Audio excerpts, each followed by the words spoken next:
जों दिनै मोनसे गोनांथार बाथ्राखौ लानानै प्रेस मिट मोनसे होनो नागिरदों। बे जाबाय दुलाराय बर' फरायसा आफादा जोंनो मोनसे आफाद हिसाबै दाना होदों। बिटिआर सुक्ति जानायनि उनाव बिटिआर सरकारखौ दानायनि उनाव आरो लोगोसेयैनो बर' कसार काउन्सिलखौ इन्टारिम बडि दानायनि उनाव मोनसे गोनांथिखौ नुनानै दुलाराय बर' फरायसा आफादा मोनसे जोंनो आफाद दाना होदों। बे जाबाय बर' सुबुं जथाय आफाद, बड' पिपल्स क'अर्डिनेशन कमिटि, सुंद'यै BPCC होनना बुङो। बे आफादखौ जोंनो दाना होदों आरो बेखौ थांनाय 2021 मायथाइनि 28 फेब्रुवारियाव दादोंमोन आरो बेखौ खोला कामरुप जिल्लानि सिङाव दानाय जादोंमोन। लांगामारा फोथार, फुख्रिपारा, बक'आव बेखौ दाना होदोंमोन आरो बे दानायाव गाहाय चिफ कनभेनर हिसाबै जों दानि बर' कसार काउन्सिलनि डेपुटि चिफ मानगोनां रमि पि नार्जारी बिथांखौ होदोंमोन। बेबायदियैनो दाना होबाय। होनायनि उनाव थाङै 3 बोसोरसो जाबाय। बिनि उनाव माखासे जेंना जोंनि गेजेराव एसे फैबाय। जेंनाया जाहैबाय मा, बिथाङा मोनसे बिबानाव दं हिसाबै, डेपुटि चिफ बर' कसार काउन्सिलाव दं हिसाबै बिथाङा खामानि मावनायाव एसे आखा-फाखा जादों। बेखायनो दुलाराय बर' फरायसा आफादा सावरायनायनि गेजेरजों गोदानै बिबानखौ सोलायना होदों आरो बेखौ सोलायना होनायनि उनाव जों मोनसे बडि दानो हायो आरो बे गोदान बडि दाफिननायखौ थांनाय एप्रिल दाननि 1 अक्ट'आव दादोंमोन। बेखौ रङियानि मोनसे जायगायाव दाना होदोंमोन जोंखौ। बेबायदियैनो दिनै आं शिबराम बसुमतारी हिसाबै चिफ कनभेनर हिसाबै दाना दोनदों। लोगोसेनो डेपुटि चिफ कनभेनर दादोंमोन जा नीलेश्वर ब्रह्म, बिथाङा गलाघाटनि। आरो बिदिनो माखासे सेन्ट्रेल कनभेनर दाना दोनदों। जा बलराम बर' बिथां दङ, बिथाङा कामरुपनि। बेहाय नुजाफैनो हादों जोंजों लोगोसेनो अमृत खाख्लारि, बिथाङा नगावनि। हरेन खाख्लारि बिथां दङ। हरेन खाख्लारि जाहैबाय चराइदेव जिल्लानि। आरो असिन्त बसुमतारी बिथाङा दङ, साउथ कामरुपनि। लोगोसेनो धर्मेन्द्र रामसियारि बिथां दङ, जोंना बिथाङा धेमाजि जिल्लानि सिलाबाथारनि। लोगोसेनो अबिनाश नार्जारी दं, धेमाजिनि। बिदिनो जोङो दिनै नैबे धेमाजि जिल्लानि सिङाव सिमेन्ट सापरि सानजारि नोगोरनि धेमाजि जिल्ला दुलाराय बर' फरायसा आफादनि मावख'आव दिनै जों बे प्रेस मिटखौ होनाय जादों। जों बेखौनो फोरमायनो नागिरदों, दुलाराय बर' फरायसा आफादा मोनसे थांखि लानानै जोंनि बर' कसार काउन्सिलनि सिङाव नैबे आफादखौ दाना होदों आरो बिनि माखासे मावनाय थांखि नोजोर दङ। बेखौ लानानै जोङो रायजोनि सिगाङाव एसे फोरमायनो नागिरदों। बेनो जाबाय, जों मिथिगौ बर' हारिया गोबां दुखु खस्थ'नि गेजेरजों बुहुमाव बा बे आसामाव बा भारतनि सिङाव जोङो गोबां नाजाबोदों आरो नाजाबोनायनि उनाव दिनै 3 सुक्ति जाबाय। 3 सुक्ति जानायनि उनाव बिटिआरनि बायजोआव मोनसेबो जाबायदि काउन्सिल बा बिदि पलिटिकेलनि मोनसे एरेन्जमेन्ट गैयामोन आरो बे बिटिआर सुक्तिनि गेजेरजों जों मोन्दों आरो बेखौनो मोजाङै गेबेङै नायनो थाखाय, नायबिजिरनो थाखाय बा बेखौ मोजाङै सोदांनो थाखाय नैबे गोनांथि जादों होननानै बे बर' पिपल्स क'अर्डिनेशन कमिटिखौ दाना होदों आरो बिनि गुबै माखासे जाहोन दङ आरो बे जाहोनखौ जोङो दिनै फोरमायनो नागिरदों। बे बर' पिपल्स क'अर्डिनेशन कमिटिनि जा मावनांगौ खामानि, बे जागोन थोंजोङै जोङो जोंनि मा होनना बुङो बेखौ, ससिय' पलिटिकेल, इक'नमिक बेफोरनि सायाव जोङो मोजाङै नोजोर होनाय, थोंजोङै जों बेखौ मावनो हागोन। आरो लोगोसेयैनो दानि दुलाराय बर' फरायसा आफादजों थाफानानै बिथांमोनजों मोजाङै सरजाबनानै जोंनि जातीयता माखासे जेंनाफोरखौ जोङो सुस्रांनो थाखाय बा हेफाजाब होनो थाखाय जों बे आफादखौ दानाय जादों।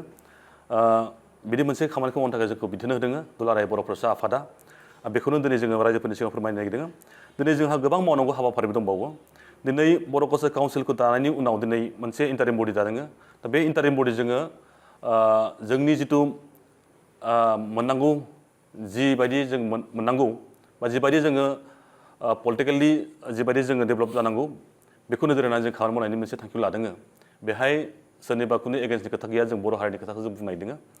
दा दिनै बर' कसार काउन्सिलनि हालामाव थानाय बेसेबां बर'फोर दङ, बे बर'फ्रा दिनैसिम मोजां मोनसे पलिटिकेलनि मोनसे नोजोराव दाबो मोजाङै फैनो हायाखै बा जों डेभेलप मोनसे जौगानायाव फैनो हायाखै। बेखौ नोजोर होनानै जों खामानि मावनो नागिरदों। दिनै जों नुबाय बर' कसार काउन्सिलनि हालामाव दिनै जिबायदि जों रां बावजा मोननांगौ बिदिबो मोननो हायाखै मानो होनब्ला बेहाय इन्टारिम बडि हिसाबै आसाम सरकारा बेखौ नोजोर होबाय थादों बेखायनो जों बेखौबो थोंजोङै जोङो BPCC-निफ्राय आसाम सरकार बा जोंनि जि सरकारफोर दङ बर' कसार काउन्सिलनि इन्टारिम बडिनि दैदेनगिरि बा सरकारफोर दङ दैदेनगिरिफोरजों बिथांमोनजों जोङो मोजां सावरायगोन जोंनि बेसेबां जाथियाव दा जोंनि माने संगठनफोर दङ आफादफोर दङ बिथांमोनजों सावरायनाय जोंनि मेलेमजिबिफोरजों सावरायनानै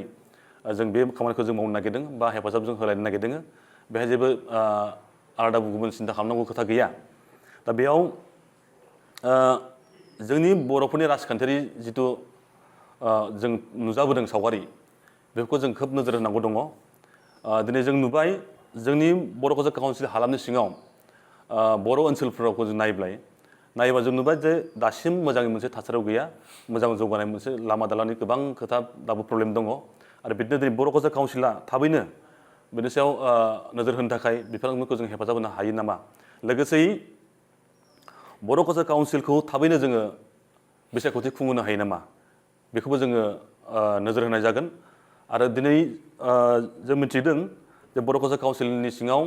भिलेज नटिफिकेसनखौ खालामबाय दङ आरो बेखौ आसाम सरकारनिसिम गथायबायबो होनना जोङो खौरांखौ मोनदों बे खोब बाख्नायथाव मोनसे खोथा नाथाय जोङो बेहाय माखासे बियाब सोसननाय दङ बियाबनि खोथा बायदिसिना थालांनाय हागौ बेफोरखौबो जों फिन नोजोर होफिननो थाखाय जों थांखि लागोन बेसेबां जायगायाव बेसेबां मा बबे जायगायाव बेसेबां मा बबे जिल्लायाव बेसेबां बियाब दादों बबे जिल्लानि सिङाव बर' सुबुंफोरा हाबदों हाबाखै बेखौबो फिन जोङो जोंनि BPCC-निफ्राय नोजोर होनाय जागोन बे थाबाय बेखायनो दुलाराय बर' फरायसा आफाद जोंनि माखासे UBPO दङ आरो माखासे बर' माहारियारि आफादफोरजों बेखौ जथायै जोङो सावरायनो हायो नामा आरो मोनफ्रोम बर' कसार काउन्सिलनि आसाम सरकारजों सावरायनाय बे सावरायनायाव जोङो BPCC-निफ्राय जोङो बाहागो लानायनि मोनसे थांखि जों लादों बेहाय जोङो थोंजोङै बाहागो लागोन बेखौ जोङो नोंथांमोननि बे मिडियानि गेजेरजों जों खावलायहरबाय जाहाथे जोंनि जिथु काउन्सिलनि जि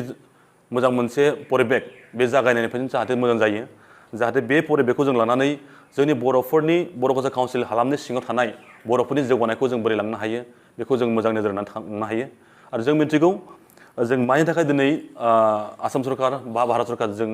गोबां आन्दलन खालामनानै जुजिनांगौ जादों बेखौ जों बयबो मिथिगौ आरो बेखौ जोङो बोरै फिनिशिं लांनो हायो आरो बेखौ जोङो आसामनि गेजेराव दा भारतनि गेजेराव बर' हारिखौ जों बोरै मोजां मोनसे हारि गेरेमसा माहारि दानो हायो बेनि गेजेरजों नोजोरजों जों लांबाय थानो नागिरदों बेखौनो जोङो रायजोफोरनि सिगाङाव फोरमायनो सानदों दा बिनि अनगायैबो गोबां खामानि मावनो दंबावो साननैसो सिगाङाव आसाम सरकारा मोनसे बाथ्रा फोसावदों दा पन्सायत एबा जिल्ला परिषदनि मोनसे रिडिलिमिसन जानायनि मोनसे खोथा फैबाय थादों बेफोरखौबो जोङो नोजोर होनायनि मोनसे थांखि लादों जाहाथे जोंनि बर' ओनसोलफ्राव बेफोरखौ मोजाङै जोङो समस्थिफोरखौ बानायलायनानै जोंनि बर'फोरनि राजखान्थिनि मोन्थायखौ जों सेभ खालामनो हायो बेखौबो नोजोर होनायनि मोनसे थांखि बुंनो थाङोब्ला जोङो बर'फोरनि BTR-नि बाहायजोआव बर' कसार काउन्सिल हालामाव बर'फोरनि जेसेबां जेंसि जेंना दङ बेफोरखौ सुस्रांनायाव जों मैखोमै बाहागो लागोन बेखौ जोङो फोरमायबाय बेहाय बर' बिजोंनि खोथा थाबाय सोलोंथाइनि माखासे इनफ्रास्ट्राक्चारनि खोथा थाबाय माने सोरगिदिं बाथ्राखौ जों नोजोर होनानै बे आफादनि गेजेरजों जोङो मावनायनि मोनसे थांखि लादों आरो बेहाय दुलाराय बर' फरायसा आफादा जोंखौ आबुङै हेफाजाब होगोन आरो बे थांखिखौ लानानै जों फैदों मोनसे थांखि लानाय दंबावो थांनाय मा अक्ट'मोन जेनेबा थांखि लानाया थांनाय 11-12 11 आरो 12 जुनाव दुलाराय बर' फरायसा आफादनि मोनसे स्पेसियेल कनभेनसन जादोंमोन आरो बेयाव जोंखौ थोंजोङै मोनसे बिथोनखौ होदों आरो बे समाव डेलिगेट्सनि गेजेरजों बा थान्दै मेलनि गेजेरजों मोनसे फोसावनाय जादों जे बे BPCC-खौ बा बर' पिपल्स क'अर्डिनेशन कमिटिखौ मोनफ्रोम जिल्लानि सिङाव जिल्ला आफाद दानांगौ बेखौ बिथोन होदों बेबायदिनो जोङो आगष्ट दाननि गेजेराव जोङो मोनफ्रोम जिल्लायाव BPCC जिल्लाखौ दानाय जागोन बेखौ नोंथांमोननि सिगाङाव फोरमायनाय जाबाय लोगोसेनो नोंथांमोना जेखौ सोंदों दिनै माने लखिमपुर आरो धेमाजि जिल्लानि बर'फ्रा मिसिं अट'नमास काउन्सिलाव दंमोन बेखौ 10 बोसोर बे मोननै जिल्लानि बर'फ्रा एन्जय खालामबाय बेबायदियैनो खालामनायनि उनाव दिनै बर' कालचार काउन्सिल